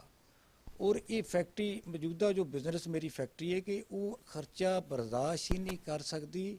ਇਸੇ ਵਜ੍ਹਾ ਵਾਸਤੇ ਅਸੀਂ ਪ੍ਰੋਡਕਸ਼ਨ ਵੀ ਘੱਟ ਕਰ ਦਿੱਤੀ ਹੈ ਔਰ ਲੇਬਰ ਵੀ ਘੱਟ ਕਰ ਦਿੱਤੀ ਹੈ। ਔਰ ਇੱਕ ਮੇਰੀ ਦੂਸਰੀ ਅਗਲੀ ਰੋਡ ਤੇ 20 ਬਲਾਕ ਦੇ ਵਿੱਚ ਇੱਕ ਫੈਕਟਰੀ ਹੈ, ਉਸ ਦਾ ਬੰਦ ਹੋਣ ਦੀ ਸਿਰਫ ਇਹ ਵਜ੍ਹਾ ਇੱਕ ਸੀ ਕਿ ਉਹਦੇ ਐਕਸਪੈਂਸਿਸ ਜ਼ਿਆਦਾ ਸੀ ਤੇ ਮਾਰਜਨ ਘੱਟ ਸੀ। ਐਕਸਪੈਂਸਿਸ ਇੱਕ ਤੇ ਮੇਜਰ ਜਿਹੜਾ ਐਕਸਪੈਂਸਿਸ ਆ ਉਹ ਬਿੱਲ ਦੇ ਵਿੱਚ ਬਿੱਲ ਇਤਨਾ ਜ਼ਿਆਦਾ ਆ ਜਾਂਦਾ ਹੈ ਕਿ ਯਾਰ ਉਹ ਬਿੱਲ ਦੇ ਦਈਏ ਕਿ ਲੇਬਰ ਦੀ ਸੈਲਰੀ ਟੈਕਸਿਸ ਇਤਨੇ ਜ਼ਿਆਦਾ ਨੇ ਔਰ ਤਕਰੀਬਨ ਸਾਨੂੰ ਹੈਂਡਲ ਕਰਨ ਵਾਲੇ ਇੰਡਸਟਰੀ ਨੂੰ ਹੈਂਡਲ ਕਰਨ ਵਾਲੇ 15-16 ਡਿਪਾਰਟਮੈਂਟ ਸਰਕਾਰੀ, ਉਹ ਸਾਰੇ ਸਰਕਾਰੀ ਡਿਪਾਰਟਮੈਂਟ ਪਿੱਛੇ ਰਹਿੰਦੇ ਨੇ ਤੇ ਉਹਨਾਂ ਤੋਂ ਵੀ ਅਸੀਂ ਬੜੇ ਪਰੇਸ਼ਾਨ ਆ, ਤੰਗ ਆ। ਤੇ ਟੈਕਸਿਸ ਜਿਹੜੇ ਨੇ ਉਹ ਤਕਰੀਬਨ ਸਾਲਾਨਾ ਮੈਂ ਹਿਸਾਬ ਲਗਾਇਆ ਸਾਲਾਨਾ ਕਿ ਅਸੀਂ 18 ਲੱਖ ਰੁਪਏ ਟੈਕਸ ਦੇ ਰਹੇ ਹਾਂ ਔਰ ਬਿਜਲੀ ਦੇ ਬਿੱਲ 30 ਲੱਖ ਰੁਪਏ ਸਾਰੇ ਸਾਲਾਨਾ ਆਉਂਦੇ ਨੇ। ਜਿਹੜੀਆਂ ਸਾਰੇ ਐਕਸਪੈਂਸਿਸ ਪਾ ਕੇ ਤਕਰੀਬਨ 1 ਕਰੋੜ ਰੁਪਇਆ ਸਾਲਾਨਾ ਅਖਰਾਜਾਤ ਹਨ। ਦੱਸੋ ਕਿਹੜਾ ਬਿਜ਼ਨਸ ਹੈ? ਛੋਟਾ ਜਿਹਾ ਇੱਕ ਟਾਊਨ ਹੈ, ਸਿਟੀ ਹੈ ਜੇਹਲਮ, ਔਰ ਛੋਟੀ ਜਿਹੀ ਇੰਡਸਟਰੀ ਹੈ, ਇਹਦੇ ਵਿੱਚ ਅਸੀਂ ਕਿਸ ਤਰ੍ਹਾਂ ਸਰਵਾਈਵ ਕਰ ਸਕਦੇ ਹਾਂ? ਤੁਸੀਂ ਦੇਖਿਆ ਹੋਣਾ ਫਿਰਦੇ ਹੋ ਤੁਸੀਂ ਇੰਡਸਟਰੀ ਦੇ ਅੰਦਰ, ਮੋਸਟਲੀ ਇੰਡਸਟਰੀ ਬੰਦ ਹੋ ਗਈ ਹੈ। ਕਿਉਂ ਬੰਦ ਹੋਈ ਹੈ? ਸਿਰਫ ਸਰਵਾਈਵ ਹੀ ਨਹੀਂ ਕਰ ਸਕਦੇ ਲੋਕ, ਅਖਰਾਜਾਤ ਨਹੀਂ ਪੂਰੇ ਕਰ ਸਕਦੇ, ਮਾਰਜਨ ਬਹੁਤ ਘੱਟ ਹਨ, ਕੰਮ ਘੱਟ ਹਨ ਔਰ ਅੱਗੇ ਐਕਸਪੈਂਸਿਸ ਬਹੁਤ ਜ਼ਿਆਦਾ ਹਨ। ਮੇਨ ਮਸਾਇਲ ਇਹ ਨੇ। ਦੂਸਰਾ ਇੱਕ ਗਰਮੀਆਂ ਦੇ ਵਿੱਚ ਇੱਕ ਪ੍ਰੋਬਲਮ ਸੀ ਲੋਡ ਸ਼ੈਡਿੰਗ ਦੀ ਬਹੁਤ, ਉਹ ਅਸੀਂ ਫੇਸ ਕਰਦੇ ਰਹੇ। ਚਲੋ ਯਾਰ ਅਸੀਂ ਹੁਣ ਕਰਨੇ ਆ ਕੁਝ ਜਨਰੇਟਰ, ਤੁਸੀਂ ਸ਼ਾਇਦ ਗੇਟ ਤੇ ਦੇਖਣਾ ਕਿ ਜਨਰੇਟਰ ਹੈ, ਅਗਰ ਅਸੀਂ ਉਹ ਜਨਰੇਟਰ ਚਲਾਉਂਦੇ ਹਾਂ ਤਾਂ 10,000 ਰੁਪਏ ਦਾ ਖਾਲੀ 2 ਵਜੇ ਤੱਕ, ਜਿਸ ਤਰ੍ਹਾਂ ਮੌਜੂਦਾ ਸੂਰਤ ਹਾਲ ਹੈ 9 ਤੋਂ ਲੈ ਕੇ 2 ਵਜੇ ਤੱਕ ਬਿਜਲੀ ਬੰਦ ਹੋ ਜਾਂਦੀ ਹੈ। 10,000 ਰੁਪਏ ਦਾ ਡੀਜ਼ਲ ਉਹ ਖਾ ਜਾਂਦਾ ਹੈ। ਯਾਨੀ ਕਿ ਇੱਕ ਦਿਨ ਬਾਅਦ, ਸ਼ਾਇਦ ਤੁਹਾਨੂੰ ਵੀ ਪਤਾ ਹੋਵੇ ਇੰਡਸਟਰੀ ਦੀ ਇੱਕ ਦਿਨ ਬਾਅਦ ਲੋਡ ਸ਼ੈਡਿੰਗ ਹੋ ਜਾਂਦੀ ਹੈ ਤੇ ਉਹ 10,000 ਰੁਪਏ ਦਾ ਖਾਲੀ ਡੀਜ਼ਲ, ਉਸ ਤੋਂ ਇਲਾਵਾ 2.5-3 ਲੱਖ ਰੁਪਏ ਦਾ ਬਿਜਲੀ ਦਾ ਬਿੱਲ ਆ ਜਾਂਦਾ। ਹੁਣ ਕਿਸ ਤਰ੍ਹਾਂ ਇੰਡਸਟਰੀ ਚਲਾਵਾਂਗੇ? ਇੱਕ ਬੰਦ ਕਰ ਦਿੱਤੀ ਹੈ, ਅੱਲਾ ਕਰੇ ਇਹ ਚੱਲਦਾ ਰਹੇ, ਪੇਟ ਪਲਦੇ ਰਹਿਣ ਸਾਡੇ ਵੀ ਲੇਬਰ ਦੇ ਵੀ, ਚਲੋ ਮੁਲਕੀ ਹਾਲਾਤ ਵੀ ਕੋਈ ਇੰਝ ਦੇ ਨੇ। ਤੇ ਦੂਸਰੀ ਪਰੇਸ਼ਾਨੀ ਸਾਡੀ ਇੰਡਸਟਰੀ ਦੇ ਅੰਦਰ ਇੱਕ ਬਹੁਤ ਬੜੀ ਹੈ, ਨਾ ਇੱਥੇ ਗੈਸ, ਨਾ ਕੋਈ ਸੀਵਰੇਜ ਦਾ ਨਿਜ਼ਾਮ, ਟੁੱਟੀਆਂ ਫੁੱਟੀਆਂ ਰੋਡਾਂ, ਨਾ ਸਿਕਿਉਰਿਟੀ। ਕਾਫੀ ਤੁਸੀਂ ਦੇਖਿਆ ਹੋਣਾ ਮਾਜ਼ੀ ਦੇ ਵਿੱਚ ਤੇ ਕੋਈ ਚੋਰੀਆਂ ਵੀ ਹੋਈਆਂ ਨੇ, ਲੇਕਿਨ ਕੋਈ ਕਿਸੇ ਡਿਪਾਰਟਮੈਂਟ ਦੀ ਤਰਫੋਂ ਕੋਈ ਮਤਲਬ ਮਦਦ ਇਮਦਾਦ ਕਿਸੇ ਹੈ ਨਹੀਂ ਇੰਡਸਟਰੀਅਲਿਸਟ ਨੂੰ ਕਿ ਯਾਰ ਚਲੋ ਇਹਨਾਂ ਦੇ ਬਾਰੇ ਵੀ ਕੁਝ ਸੋਚਿਆ ਜਾਏ, ਲੇਕਿਨ ਕੋਈ ਵੀ ਨਹੀਂ। ਫੈਕਟਰੀਆਂ ਬੰਦ ਹੁੰਦੀਆਂ ਰਹੀਆਂ ਤੇ ਇਸੇ ਤਰ੍ਹਾਂ ਪਹਿਲਾਂ ਜਿਸ ਤਰ੍ਹਾਂ ਬਹੁਤ ਜ਼ਿਆਦਾ ਬੇਰੋਜ਼ਗਾਰੀ ਹੋ ਚੁੱਕੀ ਹੈ ਤੇ ਮਜ਼ੀਦ ਬੇਰੋਜ਼ਗਾਰੀ ਵੀ ਹੋਏਗੀ। ਇਸ ਤਰਫ ਸਿਆਸਤਦਾਨਾਂ ਨੂੰ ਵੀ ਤਵੱਜੋ ਦੇਣੀ ਚਾਹੀਦੀ ਹੈ, ਹਕੂਮਤ ਨੂੰ ਵੀ ਤਵੱਜੋ ਦੇਣੀ, ਜਿਹੜੇ ਮਕਾਮੀ ਸਿਆਸਤਦਾਨ ਉਹ ਵੀ ਤਵੱਜੋ ਦੇਣ, ਉਸ ਤਰ੍ਹਾਂ ਜ਼ਿਲ੍ਹੀ ਇੰਤਜ਼ਾਮੀਆ ਨੂੰ ਵੀ ਇਸ ਤਰਫ ਤਵੱਜੋ ਦੇਣੀ ਚਾਹੀਦੀ ਹੈ। ਲੇਕਿਨ ਇਸ ਤਰੱਕੀ ਵਾਸਤੇ ਦੇ ਫਰੋਗ ਵਾਸਤੇ ਕੋਈ ਕਿਸੇ ਕਿਸਮ ਦਾ ਕੋਈ ਜਿਹੜਾ ਕਦਮ ਨਹੀਂ ਉਠਾਇਆ ਜਾ ਰਿਹਾ, ਨਾ ਹੀ ਕੋਈ ਤਵੱਜੋ ਦਿੱਤੀ ਜਾ ਰਹੀ। ਲੋਕ ਰੋਜ਼ਗਾਰ ਹਾਸਲ ਕਰਨ ਵਾਸਤੇ ਦੂਸਰੇ ਸ਼ਹਿਰਾਂ ਦਾ ਰੁਖ ਕਰ ਰਹੇ ਨੇ। ਅਗਰ ਇੱਥੇ ਦੀ ਇੰਡਸਟਰੀਜ਼ ਬਹਾਲ ਹੋਏਗੀ, ਇੱਥੇ ਦੇ ਨੌਜਵਾਨ ਜਿਹੜੇ ਬਹੁਤ ਸਾਰੇ ਡਿਪਲੋਮੇ ਲੈ ਕੇ ਦੂਜੀਆਂ ਸ਼ਹਿਰਾਂ 'ਚ ਫਿਰ ਰਹੇ ਨੇ, ਉਹ ਇੱਥੇ ਕਾਰੋਬਾਰ ਕਰਨਗੇ ਤੇ ਜੇਲਮ ਵੀ ਤਰੱਕੀ ਕਰੇਗਾ। ਅੱਜ ਦੇ ਵਾਲੇ ਜੇਲਮ ਚਿੰਨਾ ਕੁਛ ਹੈ। ਜਦੋਂ ਖੁਦਾ ਦੇ ਹਜ਼ੂਰ ਸਜਦਾ ਰਹੇ, ਜੋ ਆਪਣੇ ਇਸ ਭਾਈ ਆਪਣੇ ਬੇਟੇ ਨੂੰ ਦੁਆਵਾਂ ਯਾਦ ਰੱਖਣਾ। ਰੱਬ ਸੋਹਣੇ ਦੇ ਹਵਾਲੇ।